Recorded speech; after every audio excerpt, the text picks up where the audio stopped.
అనుదిన వాక్య ధ్యానము. ఈరోజు పాఠ్యభాగము లూకాసు వార్త 22వ అధ్యాయము. పస్కా అనబడిన పులియని రొట్టెల పండుగ సమీపించెను. ప్రధాన యాజకులను శాస్త్రులను ప్రజలకు భయపడిరి గనుక ఆయనను ఎలాగు చంపింతుమని ఉపాయము వెదుకుచుండిరి. అంతటా 12 మంది శిష్యుల సంఖ్యలో చేరిన ఇస్కరియోతు అనబడిన యూదాలో సాతాను ప్రవేశించెను గనుక వాడు వెళ్ళి ఆయనను వారికి ఎలాగో అప్పగించవచ్చునో దానిని గూర్చి ప్రధాన యాజకులతోనూ అధిపతులతోనూ మాట్లాడెను. అందుకు వారు సంతోషించి వానికి ద్రవ్యమియ్య సమ్మతించిరి. వాడు అందుకు ఒప్పుకొని జనసమూహము లేనప్పుడు ఆయనను వారికి అప్పగించుటకు తగిన సమయం వెదకుచుండెను. పస్కా పశువును వధింపవలసిన పులియని రొట్టెల దినము రాగా యేసు పేతురును యోహానును చూచి, మీరు వెళ్ళి మనము భుజించుటకై పస్కాను మన కొరకు సిద్ధపరచుడని వారిని పంపెను.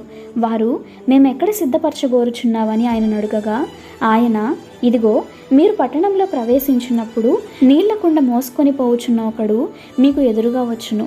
అతడు ప్రవేశించు ఇంటిలోనికి అతని వెంట వెళ్ళి, నేను నా శిష్యులతో కూడా పస్కాను భుజించుటకు విడిది గది ఎక్కడనని బోధకుడు నిన్ను అడుగుచున్నాడని ఇంటి యజమానునితో చెప్పుడి.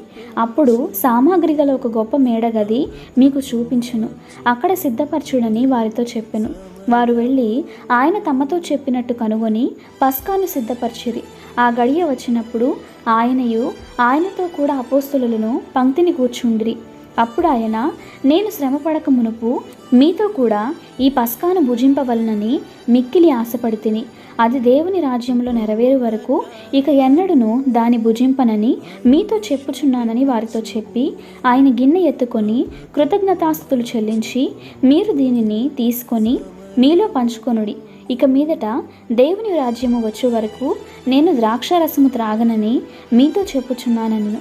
పిమ్మట ఆయన ఒక రొట్టెను పట్టుకొని కృతజ్ఞతాస్తుతులు చెల్లించి దాన్ని విరిచి వారికిచ్చి, ఇది మీ కొరకు ఇయ్యబడుచున్న నా శరీరము, నన్ను జ్ఞాపకము చేసుకొనుటకు దీనిని చేయుడని చెప్పెను.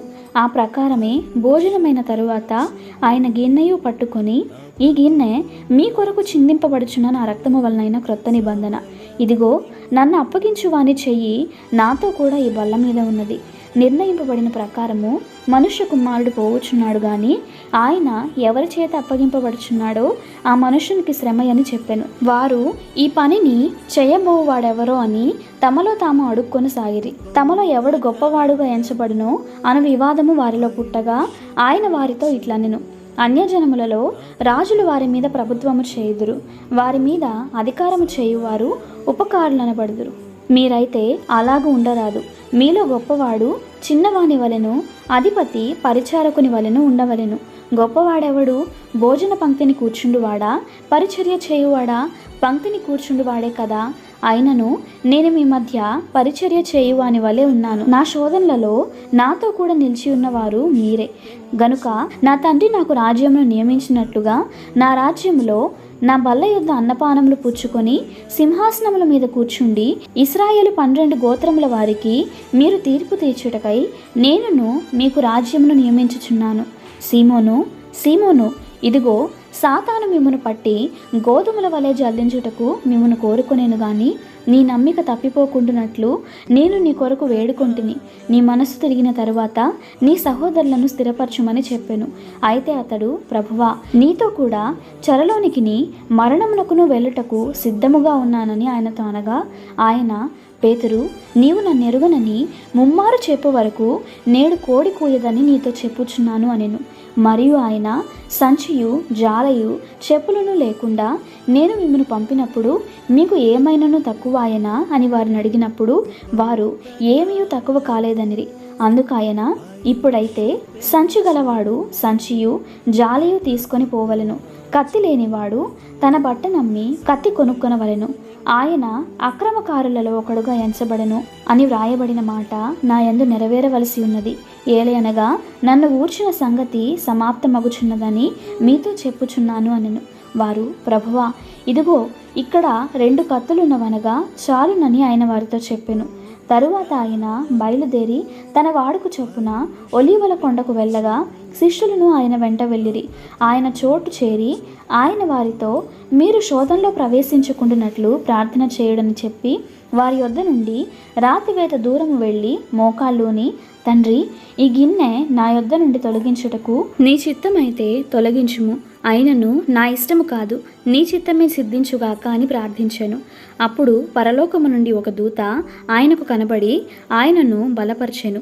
ఆయన వేదన పడి మరింత ఆతురముగా ప్రార్థన చేయగా ఆయన చెమట నేల పడుచున్న గొప్ప రక్తబిందువు వలె ఆయను.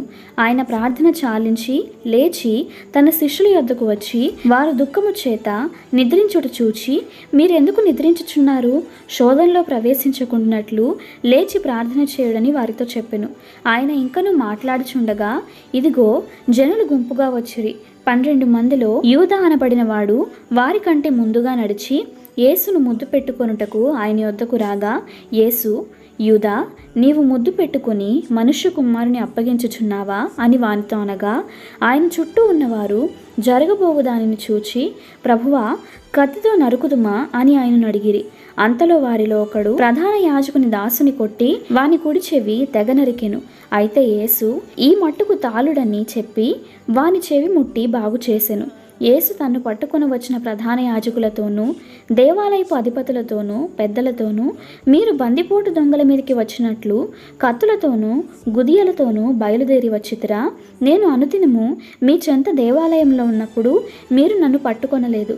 అయితే ఇది మీ గడియయు అంధకార సంబంధమైన అధికారమును అనెను. వారాయనను పట్టి ఈడ్చుకొని పోయి ప్రధాన యాజకుని ఇంటిలోనికి తీసుకొని పోయిరి. పేతురు దూరముగా వారి వెనుక వచ్చుచుండెను. అంతట కొందరు నడుముంగిట మంట వేసి చుట్టూ కూర్చుండినప్పుడు పేతురును వారి మధ్య కూర్చుండెను. అప్పుడు ఒక చిన్నది ఆ మంట వెలుతురులో అతడు కూర్చుండుట చూచి అతని తేరి చూచి వీడును అతనితో కూడా ఉండినని చెప్పెను. అందుకు పేతురు, అమ్మాయి, నేను అతని నెరుగనెను. మరి కొంతసేపటికి మరి ఒకడు అతనిని చూచి, నీవును వారిలో ఒకడవనగా పేతురు, ఓయి, నేను కాననెను. ఇంచుమించు ఒక గడియ అయిన తరువాత మరి ఒకడు, నిజముగా వీడును అతనితో కూడా ఉండెను, వీడు గలిలయుడని దృఢముగా చెప్పెను. అందుకు పేతురు, ఓయి, నీవు చెప్పినది నాకు తెలియదనెను. అతడు ఇంకను మాట్లాడుచుండగా వెంటనే కోడి కూసెను. అప్పుడు ప్రభు తిరిగి పేతురు వైపు చూచెను గనుక పేతురు, నేడు కోడి కూయక మునుపు నీవు ముమ్మారు నన్ను ఎరుగనందువని ప్రభు తనతో చెప్పిన మాట జ్ఞాపకము చేసుకొని వెలుపలకు పోయి సంతాపపడి ఏడ్చెను. యేసును పట్టుకొనిన మనుషులు ఆయనను అపహసించి కొట్టి ఆయన ముఖము కప్పి, నిన్ను కొట్టిన వాడెవడో ప్రవచింపుమని ఆయనను అడిగి ఆయనకు విరోధముగా ఇంకను అనేక దూషణ వచనములాడిరి. ఉదయము కాగానే ప్రజల పెద్దలను ప్రధాన యాజకులను శాస్త్రులను సభకూడి ఆయనను తమ మహాసభలోనికి తీసుకొని పోయి, నీవు క్రీస్తువైతే మాతో చెప్పుమనిరి. అందుకు ఆయన, నేను మీతో చెప్పిన ఎడల మీరు నమ్మరు, అదియుగాక నేను మిమ్మల్ని అడిగిన ఎడల మీరు నాకు ఉత్తరము చెప్పరు. ఇది మొదలుకొని మనుష్య కుమారుడు మహాత్యము గల దేవుని కుడిపార్శ్వమున ఆసీనుడగునని వారితో చెప్పెను. అందుకు వారందరూ, అట్లయితే నీవు దేవుని కుమారుడవా అని అడుగగా ఆయన, మీరన్నట్టు నేనే ఆయనను అని వారితో చెప్పెను. అందుకు వారు, మనకిక సాక్షులతో పని ఏమి? మనము అతని నోటి మాట వింటిమి కదా అని చెప్పిరి. ఇంతటితో ఈ దిన పాఠ్యభాగము సమాప్తము.